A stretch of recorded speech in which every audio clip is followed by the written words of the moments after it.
Bismillahirrahmanirrahim. Alhamdulillahirabbil alamin wassalatu wassalamu ala sayyidina Muhammad wa ala alihi wa ashabi ajmain. Amma ba'd. Assalamualaikum warahmatullahi wabarakatuh. Naway ang pagbati ng kapayapaan, awa at habag ng Allah subhanahu wa ta'ala ay mapasa ating lahat. Tunay na napakalaking biyaya ng Allah subhanahu wa ta'ala na tayo ay muling ipinagkalooban ng lakas, kalusugan at oras upang magsama-sama sa kanyang landas ng kabutihan at kaalaman. Sinabi nga ng Propeta Muhammad sallallahu alaihi wasallam, "Man salaka tahiran yaltamisu fihi ilman salallahu lahu tariqan ila jannah." Sino man ika ang maglakbay sa landas ng paghanap ng kaalaman ay gagawing madali ng Allah subhanahu wa ta'ala sa kanya ang daan patungo sa paraiso.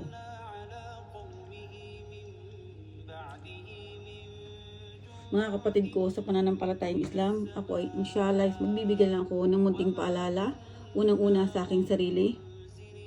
Ito ay ang pagpapanatili ng haya sa panahon ng social media. Tunay na ang lahat ng papuri ay para sa Allah subhanahu wa ta'ala. Sa kanya tayo humihingi ng tulong at kapatawaran at sa kanya na rin hinihingi ang proteksyon ang ating sarili laban sa kasamaan ng ating mga puso at masasamang gawa. Mga minamahal kong kapatid sa pananampalatayang Islam, ang isang katangiang minsan ay hindi nakikita ng mata, ngunit ramdam na ramdam ng puso. Ito ay ang haya, ang kahinhinan, ang pag-iingat, ang hiya na nagbibigay dangal sa isang Muslima. Ang haya ay hindi lamang simpleng pagtakip. Ito ay kalinisan ng puso, kagandahan ng asal at respeto sa sarili dahil sa takot at pag-ibig kay Allah subhanahu wa ta'ala. Ngunit sa panahon ngayon, sa panahon ng social media, panahon ng mabilisang pag-upload, pampublikong pagpapakita at paghabol sa papuri, ang haya ang isa sa unang nawawala. Subhanallah. Kahit hindi natin to sinasadya. At ngayong sandali, humihingi tayo kay Allah subhanahu wa ta'ala na buksan ng ating puso, linisin ang ating intensyon at bigyan tayo ng lakas na bantayan ang haya bago pa ito tuluyang mawala. Kaya naman mga kapatid sa pananampalatayang Islam, dapat nating tanggapin ang isang malaking katotohanan na sa panahon ngayon, ang social media ay naging entablado ng ating panahon. Isang malawak na lugar kung saan ang isang Muslima ay pwedeng makita ng napakaraming tao kahit hindi niya ito intensyon sa simula. Noon ang mga Muslima ay nasa pag-iingat at pribado ang buhay, kung saan sa panahon bago ang social media, ang isang Muslima ay may malinaw na hangganan. Siya ay nasa loob ng tahanan kung saan ligtas ang kanyang haya. Ang kanyang kilos at galaw ay hindi basta nakikita ng sino man. Kahit sa labas ay may pag-iingat sa bawat sulyap, galaw at pakikitungo. Ang kanyang presensya ay hindi basta-basta nakikita ng maraming kalalakihan. Ang kanyang pribadong buhay ay protektado at ang kanyang haya ay natural na napangangalagaan dahil kaunti lamang ang may access sa kanya. Ngunit sa pagdating ng social media, nagbago ang lahat. Isang selfie lang, isang mabilisang post, isang live video, at sa isang iglap, ang isang Muslima ay nasa harap na ng hindi lamang 10 o 20, kundi daan-daan, libo-libo at minsan milyong tao. Ganito kalaki ang pagbabago at ang dating pribadong buhay ngayon ay nakikita na ng napakaraming tao. Ang dating marangal na pag-iingat ngayon ay napapalitan ng pagnanais na mapansin. Ang dating limitadong kilos ngayon ay bukas para sa kahit sinong may internet. Ang social media ay hindi lamang plataforma, kundi ito ay naging isang malaking entablado na naghihintay ng audience.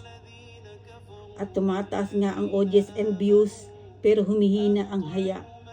Subhanallah. Ito ay napakalaking pagsubok, mga kapatid sa pananampalatayang Islam, dahil hindi natin nakikita ang mga taong nakatingin. Nawawala ang pakiramdam ng haya o hiya Hindi natin nakikita ang mga mata nila. Kaya hindi na natin nararamdaman ang panganib na nararamdaman ng mga kababaihan noon. At habang tumataas ang bilang ng tumitingin, mas nagiging kampante ang puso, mas nagiging normal ang pagpapakita at unti-unting humihina ang haya. Ang puso ay nasasanay na may audience. At kapag nasanay ang puso sa audience, nakakalagtanan dito ang paningin ni Allah subhanahu wa ta'ala, wal ya'udhu billahi min zalik. At mas binibigyan na ng halaga ang paningin ng tao. Subhanallah. Ang nakakalungkot na katotohanan, mga kapatid sa pananampalataya, ito ang masakit na katotohanan.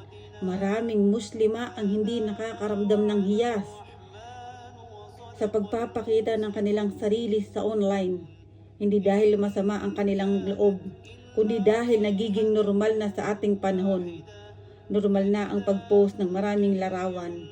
Normal na ang pagpapakita ng mukha kahit may mga lalaking nanonood.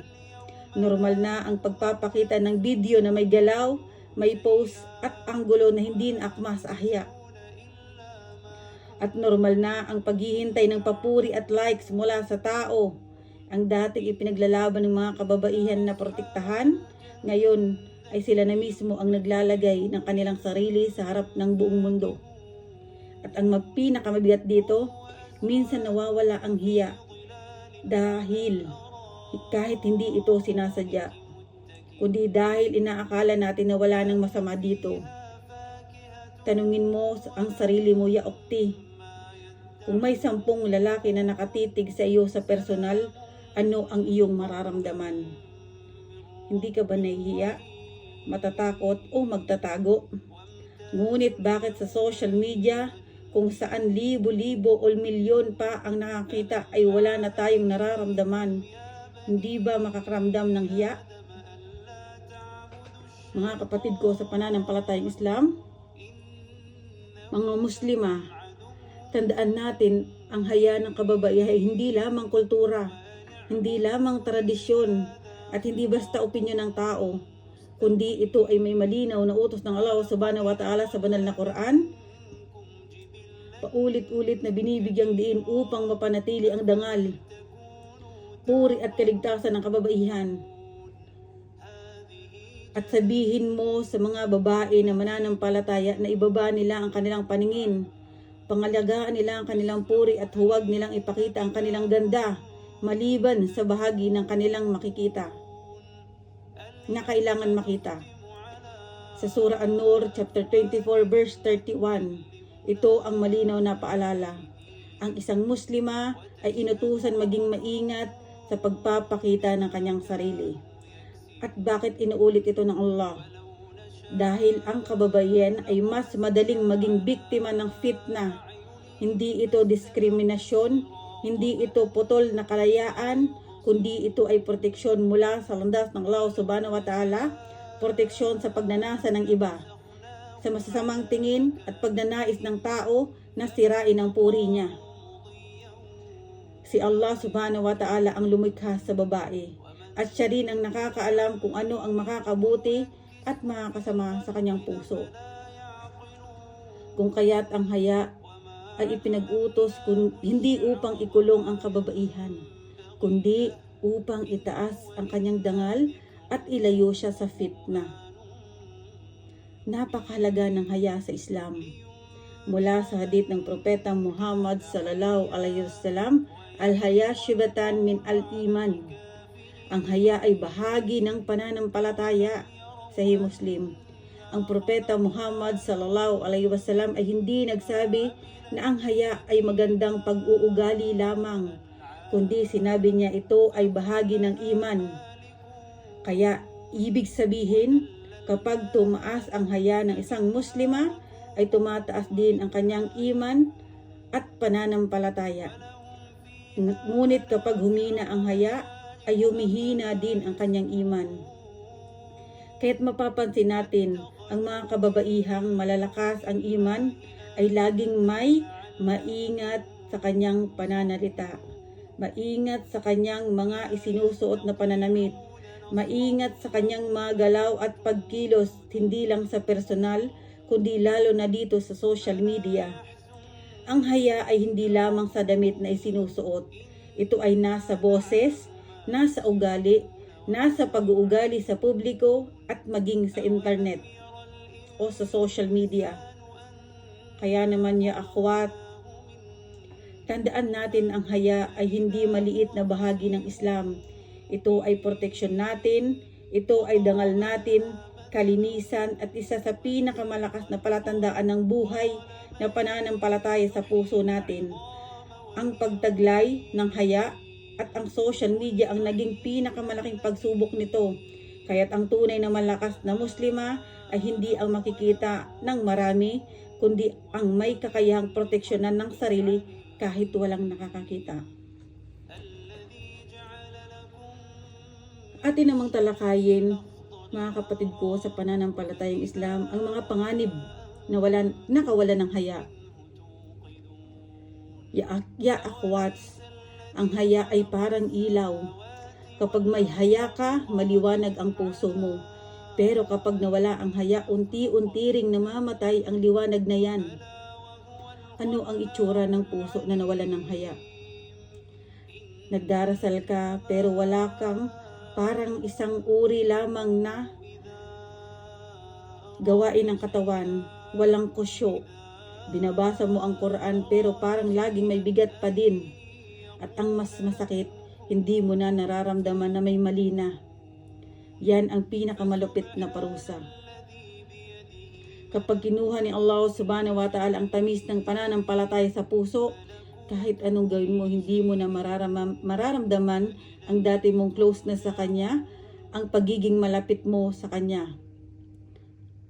At nagsimula lang ito sa isang picture na wala kang haya, walya'udhu billahi min dhalik. At kapag nawalan ng haya ng isang Muslima, hindi siya nag-iisang bumabagsak. Ang fitna na iyon sa iyong sarili ay naipapasa mo sa iba at nagiging kasalanan hindi mo na kayang bilangin. Subhanallah. Ang totoo, may nauhulog na ibang tao sa kasalanan dahil sa babaeng nawalan ng haya. Isang lalaki ang tumingin, naaakit, nagpapantasya, nag-save sa picture mo, binalikan ang profile mo, ginamit ang larawan mo para gumawa ng haram. Subhanallah. At ang mas nakakatakot, ang bawat tingin nila ay kasalanang pumapatong sa iyong listahan ng gawain kahit natutulog ka. Isipin mo yan, ya ukti. Habang nagpapahinga ka, ang mga lalaki gumagawa ng kasalanan dahil sa pinapakita mong pictures o video sa social media, at ang lahat ng iyon ikaw ang may bahagi. At sa araw ng paghuhukom, dadalhin ito laban sa iyo. Ang fitna na ginawa mo ay mananatili kahit matagal mo na iyong binura. Subhanallah, astaghfirullah. Ang dignidad ng isang Muslima ay kayamanan. Pero kapag nawala ng haya, parang tinatapon mo ang kayamanang ibinigay sa iyo ng Allah subhanahu wa ta'ala. Ano ang nangyayari sa babaeng walang haya? Hindi na siya iginagalang ng tao. Hindi na siya tinitingnan bilang marangal. Hindi na siya pinoprotektahan ng mga mata ng mga lalaki, bagos minamanyak na siya. Subhanallah. Astaghfirullah. At ang mas malala, kapag ikaw mismo ang nagbukas ng pinto ng fitna sa sarili mo, wala ng lalaki ang handang isara ito para sa iyo, maliban lamang sa mga may takot sa Allah subhanahu wa ta'ala. Mga kapatid ko sa pananampalatayang Islam, pag nilay-nilayan natin ang ating mga sarili, marapat sa atin bilang isang Muslima na nagtaglay ng haya, kagaya ng pagtaglay ng haya ng mga kababaihan sa panahon ng Propeta Muhammad sallallahu alaihi wasallam, ay hindi lamang matutuwid, sila ang may mga halaga, sila ang mga haligi ng haya. Ang mga babaeng hinubog ng takot kay Allah subhanahu wa ta'ala, puno ng pag-iingat at laging nakasandal sa panloob na hiya at dangal. Sa kanilang mga kwento, makikita natin ang tunay na kahulugan ng pagiging isang Muslima na may haya. Ang Aisha radhiyallahu anha, ang babala ng pagkawalan ng haya. Si Aisha radhiyallahu anha ay kilala sa katalinuhan, kababaang loob at malalim na pag-unawa sa pananampalatayang Islam. Sinabi niya, kapag nawalan ng haya, lahat ng kasalanan ay papasok. Subhanallah. Hindi niya ito sinabi bilang simpleng paalala, bagkus kundi ito ay babala. Ano ang ibig sabihin nito? Ang haya ay parang pader na nagpoprotekta sa puso ng isang babae. Kapag ang haya ay mataas, may pag-iingat ang dila, may proteksyon sa mga mata, may disiplina sa puso, may kontrol ng sarili.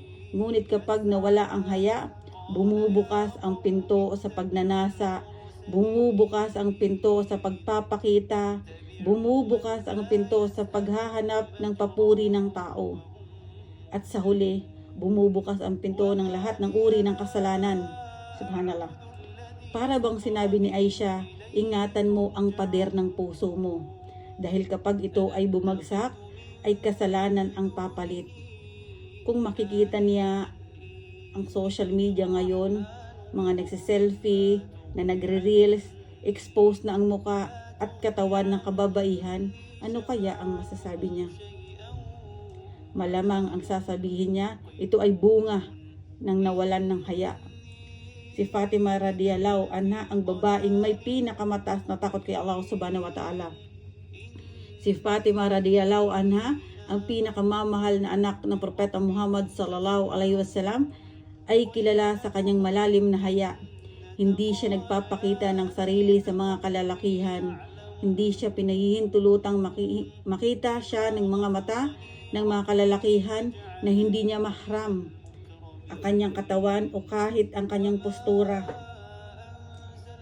May isang hadith na nagsabi, mas pinili ni Fatima radhiyallahu anha na hindi makita ng mga lalaki kahit sa kanyang libingan.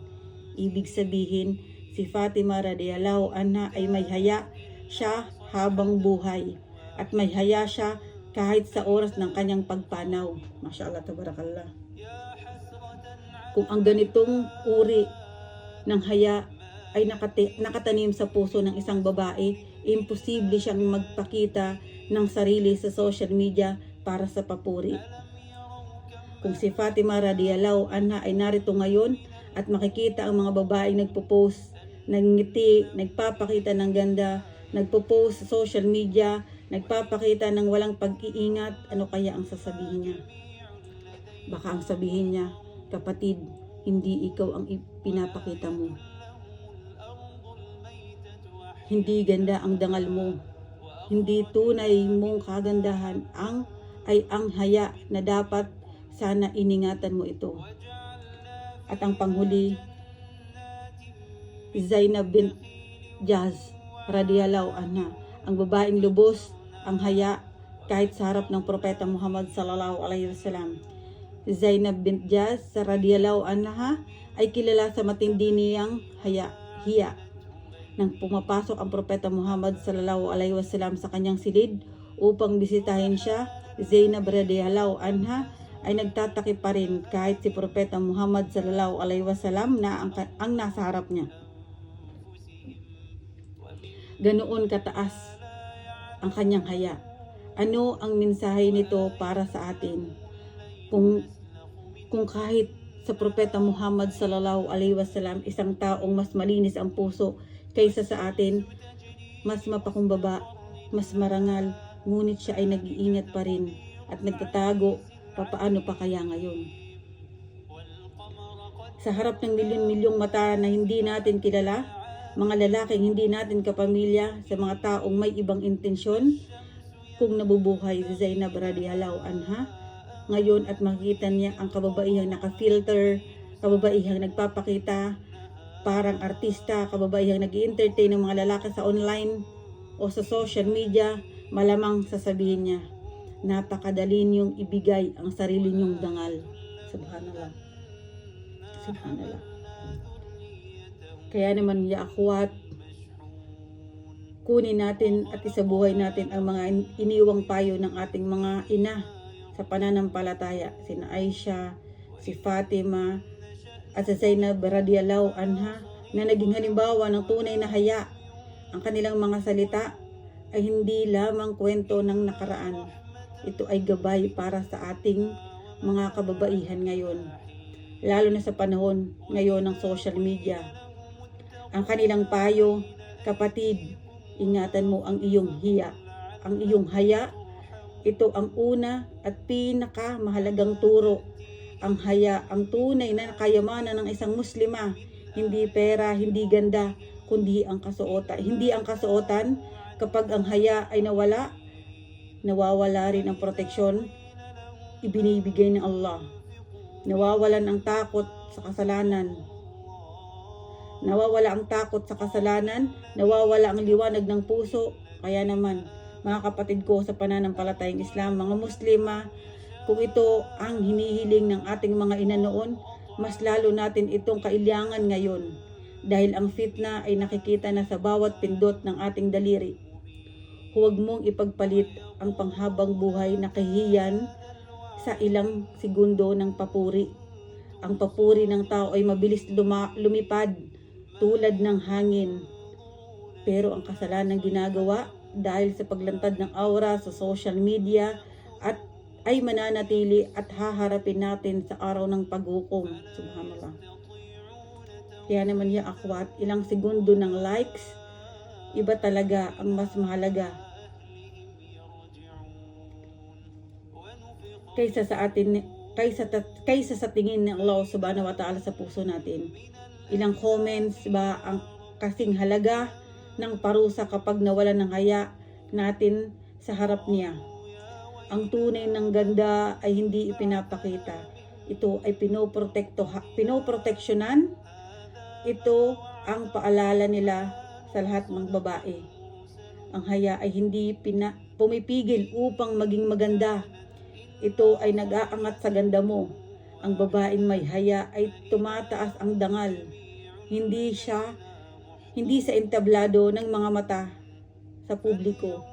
Pinoproteksyonan niya ang sarili niya dahil kailangan. Hindi dahil kailangan, kundi dahil alam niyang siya ay mahalaga sa paningin ng Allah subhanahu wa ta'ala. At ang mga babae na may haya ay mahal sa paningin ng Allah subhanahu wa ta'ala.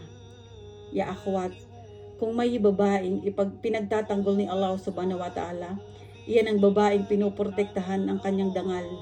Ang babaeng takot magpakita ng haram, takot magdala ng fitna, at takot mawala ang kanyang haya. Ang gantimpala nila ay hindi lamang sa dunya, kundi sa araw ng paghuhukom, kung saan ang lahat ay huhubaran ng katwiran, ngunit sila ay bibigyan ng dangal at karangalan. Mashallah. Inshallah naway mapabilang tayo doon. Allahumma amin. Mga minamahal kong kapatid sa pananampalatayang Islam, hanggang dito na lamang po nawa sa maikling minutong ipinagkaloob sa atin ng Allah subhanahu wa ta'ala na nawa ay maging aral tayong naitanim, may naging aral tayong naitanim sa ating mga puso, at nawa ay hindi lamang ito manatili sa ating pandinig, kundi maging buhay na pagsunod at pagbabago sa ating araw-araw na pagharap sa social media at sa mga pagsubok ng panahon. Insyaallah. Ako po ay taus-pusong humihingi ng paumanhin kung may anumang salita man ako nabanggit na naging mabigat, nasaktan o hindi naging akma. Ang anumang pagkukulang ay mula sa aking kahinaan bilang tao. At ang anumang pagkakamali ay nagmula sa aking sarili at kay Shaitan. At kung may kabutihang napakinggan ninyo mula sa aking tinalakay, ito ay mula sa habag at awa ng Allah subhanahu wa ta'ala, ang pinagmumula ng lahat ng kabutihan. Nawa ibigyan tayo ng Allah subhanahu wa ta'ala ng pusong may tunay na haya, mga mata na inaalagaan, mga kamay na hindi nagpo-post at magdadala ng fitna, at mga puso na mas pinahahalagan ang tingin niya kaysa tingin ng mga tao. Ya Allah, patawarin mo po kami sa aming nagawang pampublikong kasalanan, ang mga lihim na pagkukulang. Ya Allah, linisin mo ang aming puso aming intensyon, ang aming mata, at lahat ng aming ginagawa sa social media. Ya Allah, ibalik mo sa amin ang tunay na ang tunay na pag-iingat at ang tunay na takot sa iyo. Ya Allah, huwag mo pong hayaang maging dahilan kami ng kasalanan o tukso para sa sino man. Ya Allah, itago mo po ang aming mga kamalian sa mundong ito at sa araw ng paghukom. Ya Allah, bigyan mo kami ng lakas na umiwas sa fitna at lakas ng puso na piliin ang kalinisan. Allahumma amin. Hanggang dito na lamang po. Assalamualaikum warahmatullahi wabarakatuh.